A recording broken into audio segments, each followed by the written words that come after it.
The Marlins were a wild card team just 2 years ago, but that roster from the series against the Phillies looks completely different now.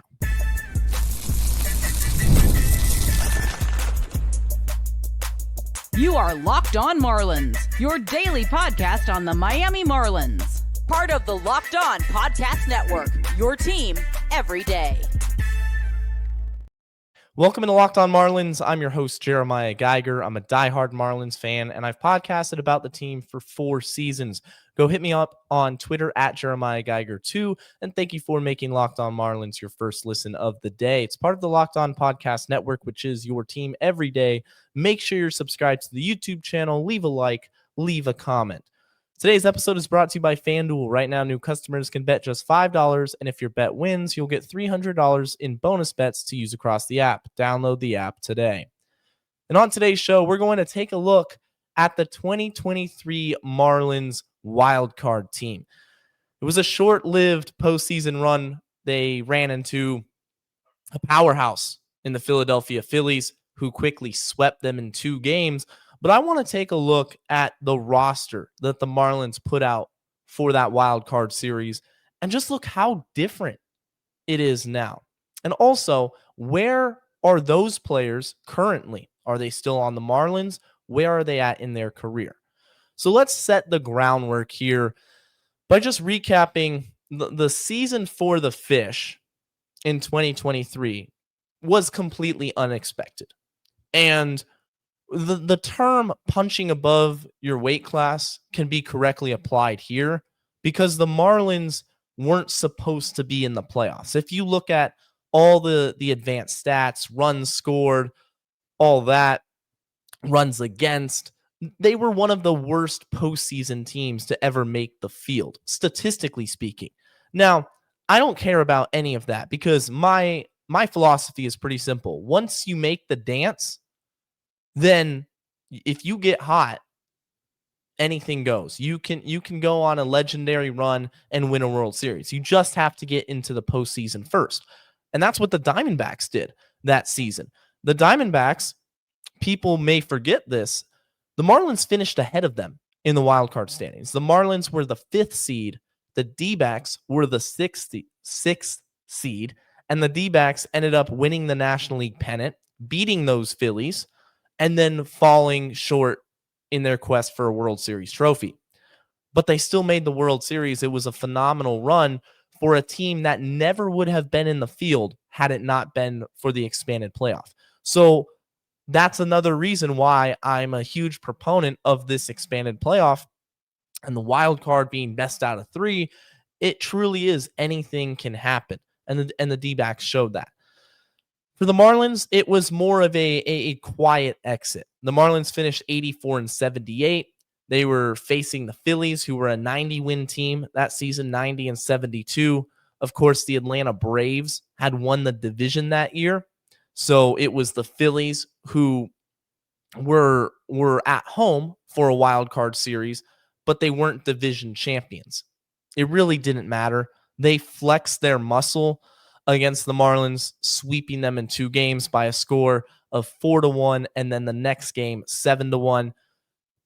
The Marlins roster, when I looked back at it, it's almost hard to believe that that team made it that far. And that's really putting it lightly, just based off the fact, like, hey, this roster on paper now would easily be a 100-loss team, in my opinion. It was just weak.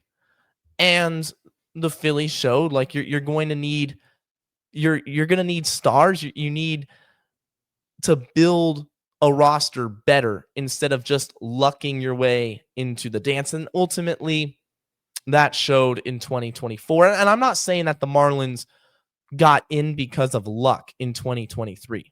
I will never say that the Marlins postseason didn't mean anything. But when you have a lineup that was really headlined by Luis Arias and Jorge Soler and really not much else, it was going to be tough for the Marlins to make a run. So let's go through this lineup. Game 1, It was the 4-1 win for the Phillies. The Phillies scored a run in the third, 2 runs in the fourth, a run in the eighth. The Marlins tacked on 1 run in the seventh, and that was it. RBI courtesy of Brian De La Cruz. So Luis Arias, Jorge Soler, 1-2 punch right there.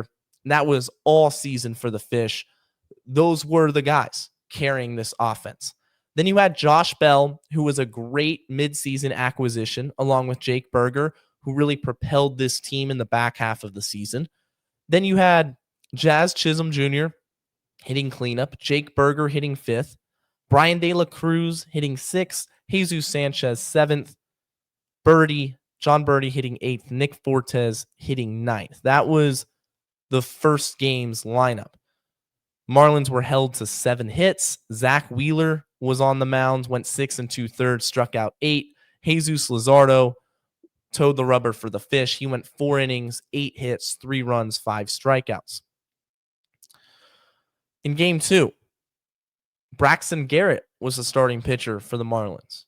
Remember, Sandy Alcantara, he had been injured. He had gotten hurt. This is right before that he got Tommy John surgery, which he's since returned, and it's been great. But that was a huge blow for the Marlins, losing Sandy Alcantara, shutting down Yuri Perez. So Jesus Luzardo and Braxton Garrett were the 2 starters for the Marlins in the wild card. The second game, the lineup was pretty much the same, actually the exact same, except the 9th hitter was Jacob Stallings instead of Nick Fortes. Here's what I find fascinating, though. And we're going to talk about this more later in the show. All these players have gone on to be really, I guess, inconsistent is the word in terms of their major league career. Brian De La Cruz is in the minors. Jorge Soler had a rough season with the Halos. Luis Arias, I think it's fair to say he's taken a step back. Jazz is the exception. Jazz is a great player, 30-30 player who's playing on the Yankees, starting for them, and they just made it to the ALDS where they'll be facing the Blue Jays. Josh Bell, he's going to be a free agent. He spent this season with the Nationals, kind of underwhelming. He's towards the back half of his career. Jake Berger had an up-and-down season with the Rangers. So there's a lot of players on this Marlins team who I think it's fair to say aren't core pieces of a competitive future for the Marlins. And that's what the Marlins saw. Now, here's my argument, though, and I'll always say this. No matter what, hindsight's 2020, I get that. I totally get that. But after the 2023 season, I wanted to see the Marlins at least attempt to compete in 2024. And they didn't. They didn't try to patch any of the holes. They signed Tim Anderson hoping for a bounce-back season, and we all know how that worked out. Not well. So for the Fish, this lineup, it was going to take a stroke of magic, just complete luck and magic for this team to get hot in 2024 with the same pieces. And of course, with the injuries that happened, losing Yuri, losing Sandy, it didn't happen. And the Marlins embarked on their rebuild in 2024.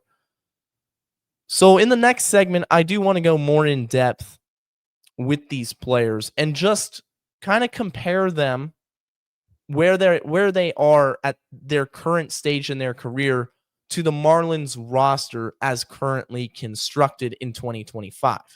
Even though the 2023 team was better on paper and made the playoffs, there's a ton of differences from the 2025 team to the 2023 team.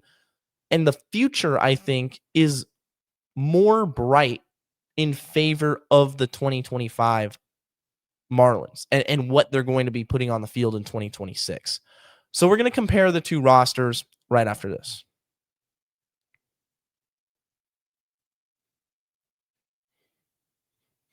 Playing PrizePicks is such a fun, simple way to add more excitement to football. PrizePicks is great because you can make decisions where being right gets you money.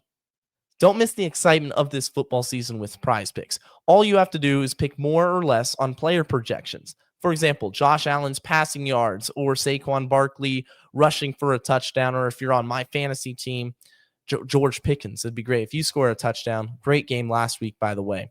So PrizePicks is quick. You can set your lineup in under a minute, and there's a couple real cool promotions that they've added as well. One's called Stacks. If you want to ride with a single player, you can select their pass yards, rush yards, and touchdowns all in one lineup. Same player. And they also have something called the injury reboot feature. If your player leaves early and doesn't return, it won't count against you. And to me, that's incredible because injuries happen all the time. I'd hate to lose money on a player that physically can't play in the game. So it's great that PrizePicks does that. And if you want to get in on the PrizePicks action, all you got to do is download the PrizePicks app today. Use code LOCKEDONMLB for $50 in lineups after you play your first $5 lineup. That's code LOCKEDONMLB for $50 in lineups after your first $5 lineup. PrizePicks, it's good to be right.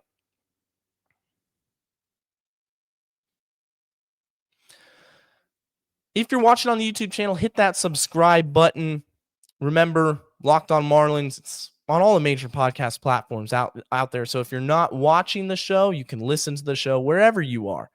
The 2023 wild card lineup was certainly different than the 2025 Marlins. And there's a couple main differences. Number one, if you take away Jake Berger and Josh Bell, there's some glaring holes on this 2023 team, which is why the Marlins and Kim Ng went out and got them at the deadline. They needed more offense, and she traded with the Cleveland Guardians and the Chicago White Sox, respectively, and Bell and Berger were great down the stretch because really, for the Marlins that year, the offense was carried by Luis Arias, who had a career season, and Jorge Soler.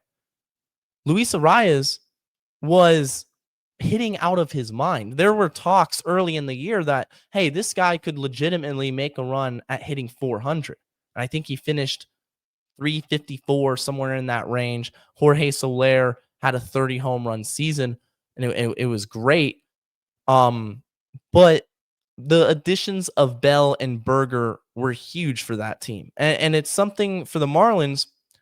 Those were the last additions the Marlins have made at a trade deadline. They sold everybody a season ago, and in 2025, they sold a couple of pieces, but for the majority, they stayed pat. So it does go to show you that when a team is competitive and they feel like they can make a run at the postseason, there is value in buying at the trade deadline and trading some prospects, even though your squad isn't the strongest on paper and you're getting lucky in terms of run differential. Being aggressive, having a winner's mentality, I will always have respect for those two moves. Luis Arias, of course, was traded the next season. He was moved to the San Diego Padres, and I think he's taken a step back, especially since that 2023 season. Arias is somebody who doesn't have a ton of value outside of his hit tool, and his hit tool is one of the best in baseball. He is the greatest contact hitter I've seen with my own two eyes, really since watching baseball, just in terms of his ability to get base hits.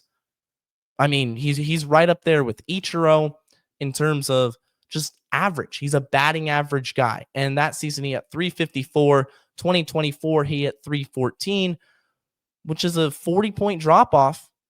And then this season hit 292. Still led the league in hits, but there's some concerns with Luis Arias because he doesn't hit for a ton of power. He doesn't steal a ton of bases, and he doesn't play defense. So the Marlins moved on from Arias, who was their second baseman in 2024, and now playing second base for the Fish is Xavier Edwards. First, it was Otto Lopez, who looked like a Gold Glove candidate. Otto moved to shortstop. X, who was playing shortstop, moved to second.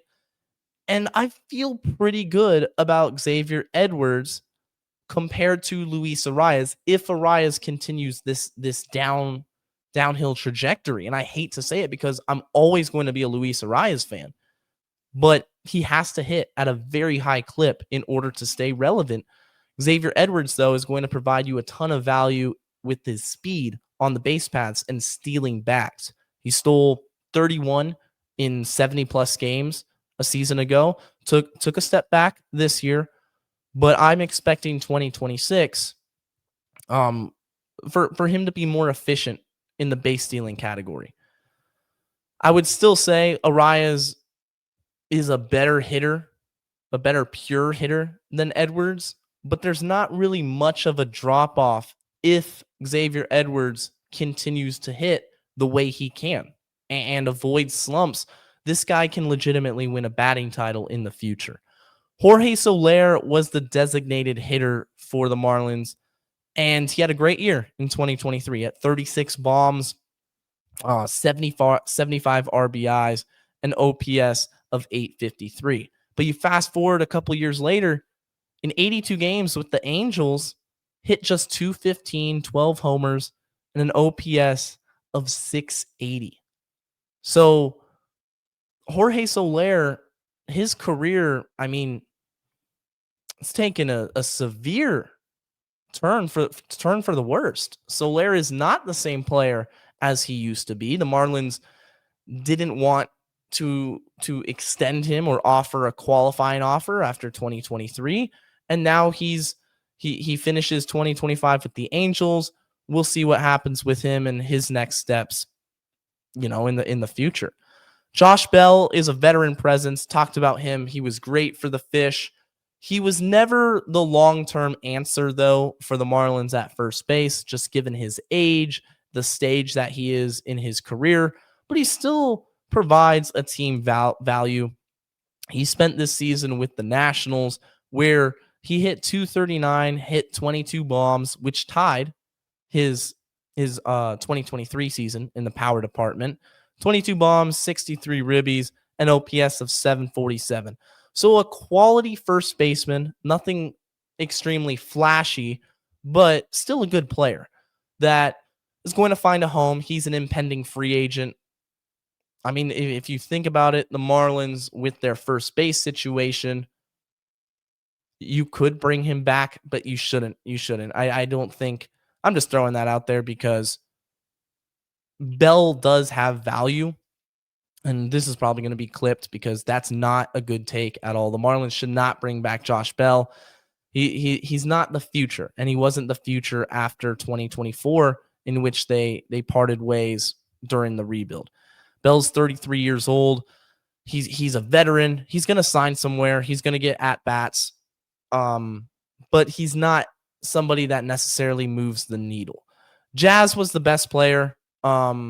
Is the best player, I would say, remaining like this season that has continued to show progression, not taken steps backward.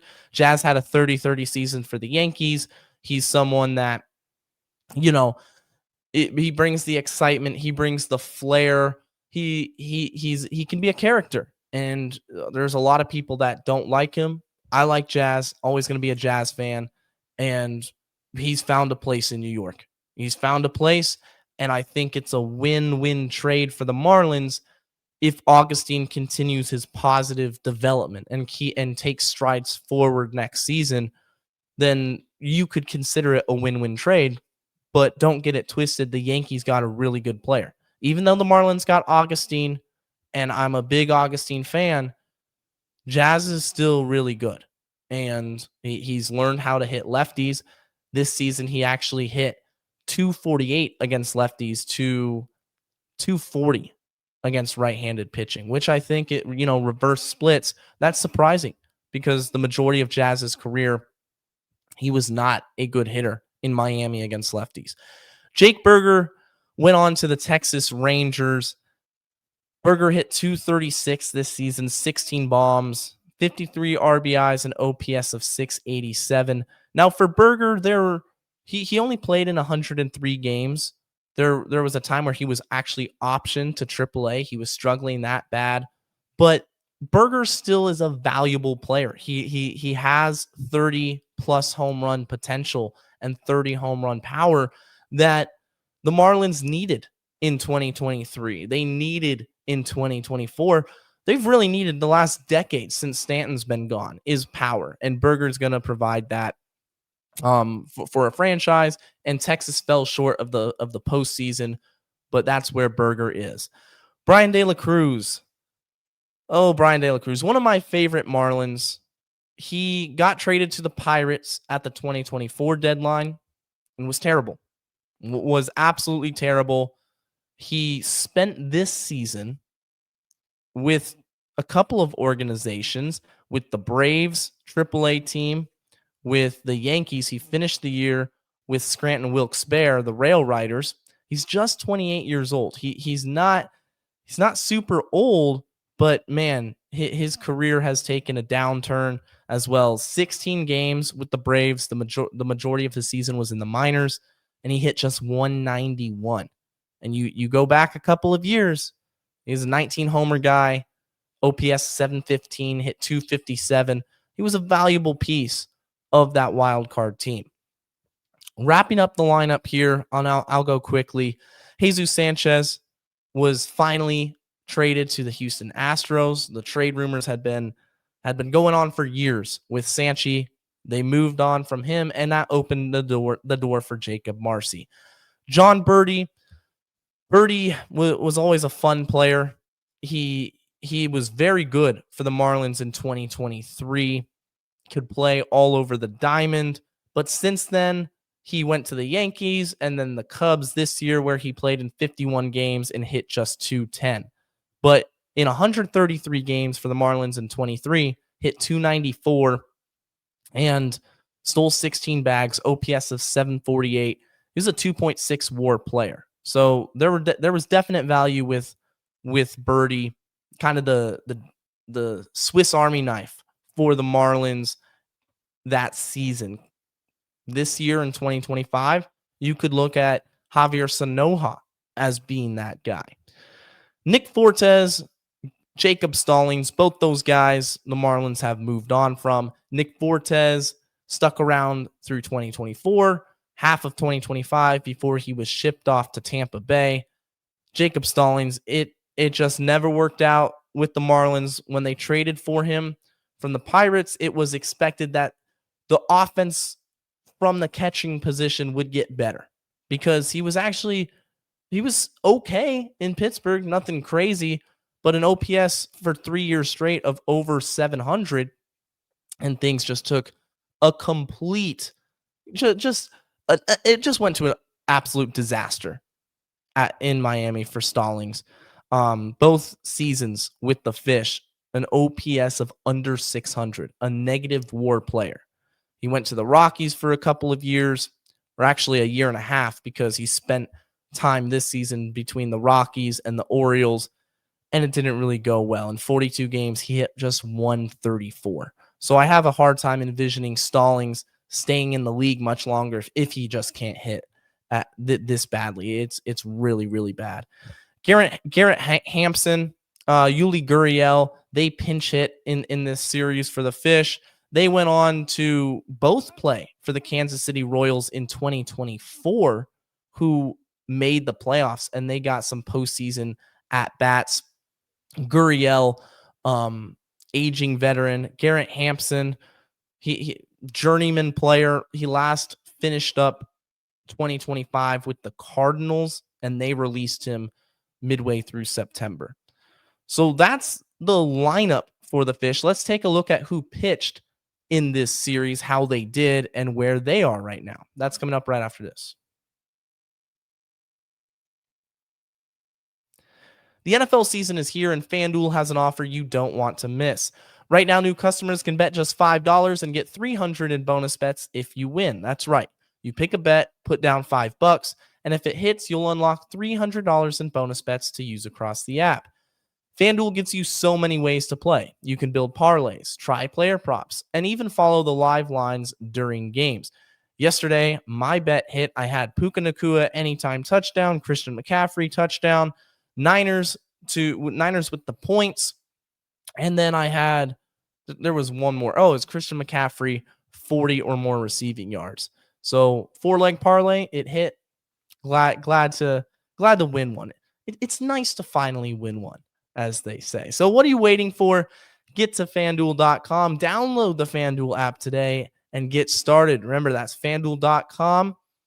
And if you win your first $5 bet, you'll unlock $300 in bonus bets. I appreciate all the Locked On Marlins everyday listeners making this part of your daily routine. If you're new to the show, hit that subscribe button so you don't miss any future episodes. Put that notification bell on. Jesus Luzardo. So he was the game one starter for the Fish in the wild card against the Phillies. And it's ironic because you fast forward a year, he gets traded to the Phillies. And he'll be in the postseason this year. The Phillies trying desperately to get a ring because the time is running out for the Phillies to really capitalize on their core. They have an aging core. Trey Turner, Bryce Harper. They're without Zach Wheeler, who's done for the year. So Phillies Dodgers is going to be a great NLDS matchup. Jesus Luzardo will be a part of the action there. AJ Puck got traded to the Diamondbacks in 2024 at the deadline for Davis and De Los Santos. Puck underwent Tommy John surgery at the start of this season. So unfortunate that he couldn't stay healthy. But Puck pitched in this series. George Soriano is the only pitcher from game one to pitch in 2025 for the Marlins. George Soriano somehow is still on the roster. I anticipate, though, that the Marlins are going to move on from him this offseason. I don't see a scenario in which you can continue to throw him and expect positive results. It never really made sense that anytime he pitched this season that he's still on the roster. Why is he a big leaguer? But Soriano pitched, and he actually pitched a scoreless inning, ironically. So he can tell his kids and his grandkids one day, hey, I pitched in the postseason, and I pitched a scoreless inning against the Phils. Struck out one, no hits, no runs. Huascar Brazoban also pitched a scoreless inning in game one, struck out a couple. He got traded to the Mets. He was pitching a lot for them. He can pitch out of long relief. Someone that, it didn't make a ton of sense to move, I felt like, given the control he had. And he's actually been pretty solid. Brazoban has for his Mets tenure, a 3.57 ERA in 2025, pitched in 52 games, 63 innings. So that was Huascar Brazoban. You also had it was Steven Okert. So Steven Okert, who's on the Astros. The Astros missed the postseason. He had a good 2025, 3.01 ERA, and struck out 84 in 71 and 2/3 innings. So he was a workhorse, pitched almost 70 games for the Astros, another part of that Marlins postseason team. Moving on to game two, Braxton Garrett, after 2023, had an inconsistent 2024, dealt with injuries, eventually landed on the season-ending IL, underwent Tommy John surgery, but he'll be healthy. He'll be ready to go in 2026. I'm very excited for his return. Didn't have a good start in the wild card, though. This was where the Phillies just essentially put the nail in the coffin. They blew out the Fish 7-1. He went 3 innings, 3 hits, 2 runs, struck out 5 before Skip Schumacher went to his bullpen. Then you had David Robertson. Robertson gave up a couple of runs in 2 innings. He was not the deadline acquisition that the Marlins needed. They thought they were getting, a savvy veteran who was going to pitch well for them down the stretch, and it just was a disaster. There's something about bullpen pieces being acquired at the trade deadline that it never works out for the Marlins, it feels like. After he was acquired from the Mets, he had an ERA of 5. So not the guy they were expecting. And also, ironically, he's gone back to the Phillies, where he pitched in 20 games for them this year and has a chance to earn a ring. Let's see here. You also had, after Robertson, So Robertson went a couple of innings. Then you had Andrew Nardi. Nardi gave up, of course, the big grand slam to Bryson Stott. I don't like that song. Ayo, okay. It gives me PTSD just thinking about it. It gets me riled up. Not a fun moment being a Marlins fan. Andrew Nardi is with the organization, but was injured all season, didn't pitch a single inning in 2025. JT Chargois and Tanner Scott wrap it up. Chargois was with the Rangers, signed with them with a minor league deal. He was traded in 2024 to Seattle, and then in 2025, he didn't pitch in the major leagues. But I believe, I'm going to make sure right here, I believe he's still in baseball in the Rangers organization. Went from the Marlins to the Mariners in 2024, and now in 2025, he did pitch 5 games in AAA. So with the Rangers organization, but not in Major League Baseball, kind of like Brian De La Cruz. Tanner Scott signed that huge deal after last offseason with the Dodgers, after being traded from the Marlins to the Padres. And that was it. Those were all the pitchers the Marlins used in their most recent playoff series. As you can see, a huge difference. Huge difference from where the Marlins are now, and I've been doing the 40-man roster breakdown, to where they were in 2023. And the decline that some of these players had really is stunning. It really is. Last thoughts about this playoff team. It was super fun for the Marlins to get into the playoffs. I truly believe they needed to add to be competitive again in 2024, and they chose not to, and the rest is history. We're focused on the future now. That's the recap of the players and where they are now, where they are in their baseball journey. Feels like ages ago. A lot of names there. The casual Marlins fan who just started watching in 2025 would not recognize, and that was just 2 seasons ago. We're going to wrap it up right here. I appreciate you guys for tuning in. As always, stay safe, stay locked on, and let's go fish.